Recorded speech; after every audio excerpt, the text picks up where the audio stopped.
अगर भगवान राम का नाम संक्रमित हो रहा है और उससे आप में हम में एक नेतृत्व बढ़ाने की अगर क्षमता पैदा होती है तो बुरा क्या है।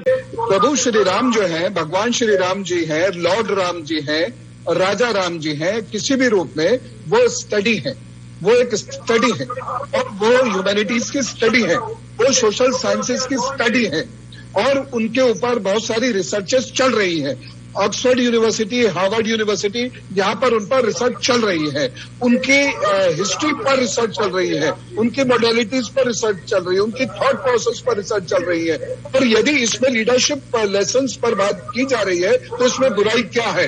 कुछ लोग एक खास एजेंडा लेके चल रहे हैं और ये लोग बहुत जल्दी कटघरे में आने लगे, ये लोग स्पष्ट होने लगे हैं। मुझ जैसे लोगों तक की सिंपैथी अब ये लोग खोने लगे हैं सर, ये लोग खोने लगे वो सिंपैथी।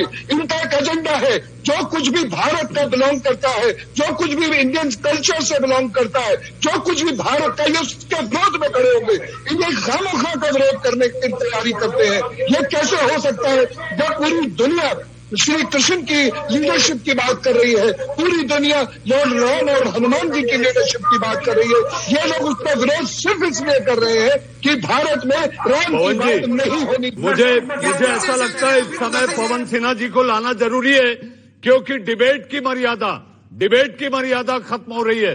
पवन जी, भगवान राम के जीवन संघर्ष और आदर्शों को लेकर अगर कोई बात, कोई वेबिनार, कोई चर्चा हो रही है, संगोष्ठी हो रही है, तो आप देखिए कांग्रेस हो, एनएसयूआई हो, विरोधी दल के जो नेता हैं वो आग से तिलमिला गए हैं। देखिए, समस्या यही है कि लोग राम जी को केवल हिंदू धर्म से जोड़कर देख रहे हैं। वो ये नहीं देख रहे इंडोनेशिया में भी राम है, मलेशिया में भी राम है, मॉरिशस में भी राम है, थाईलैंड में भी राम है, टिम्बकटू में भी राम है, अमेरिका में भी राम है, रशिया में भी राम है। पवन जी, थाईलैंड में तो रामायण वहां का राष्ट्रीय ग्रंथ है।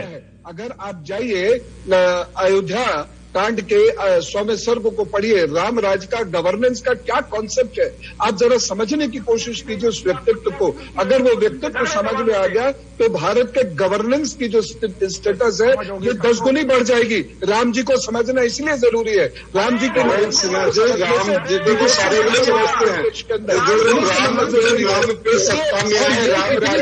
चर्चा है, अगर यूनिवर्सिटीज में नहीं होंगी तो कहाँ होंगी? पंडालों में ये चर्चाएं नहीं होंगी। पंडालों में राम जी का भाव पक्ष होगा, उनकी लीडरशिप की चर्चा यूनिवर्सिटी में ही होगी और वहीं ही होनी चाहिए। ये एकेडमिक डिस्पोजिशंस है जो अभी प्रोफेसर साहब बोल रहे थे। मैं भी 12-13 सालों से जेएनयू से जुड़ा हुआ हूं और वहां पर चर्चाएं खुल के होती है। राम जी की चर्चा का कोई विरोध नहीं हो सकता। भारत की किसी भी यूनिवर्सिटी में उनकी चर्चा होगी।